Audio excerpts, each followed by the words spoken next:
Një 35 vjeçar i shpallur në kërkim i dyshuar si bashkëpunëtor për kultivimin e 719 bimeve narkotike në fshatin Jeran është arrestuar nga uniformat blu, si rezultat i kontrolleve të vazhdueshme për lokalizimin dhe kapjen e shtetasve në kërkim, bazuar edhe në informacionet e siguruara në rrugë operative.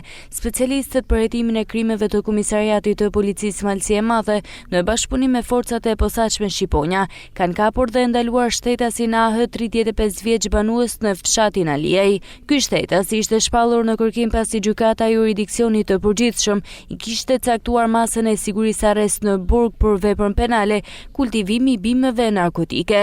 Ai dyshohet si bashkëpunëtor për kultivimin e 719 bimeve narkotike kanabis në fshatin Jeran, të cilat janë gjetur dhe asgjësuar nga shqyrbimet e policisë me datë 6/9/2025. Materialet procedurale i kaluan prokurorisë pranë gjykatës së shkallës së parë të jurisdiksionit të përgjithshëm Shkodër për veprime të mëtejshme.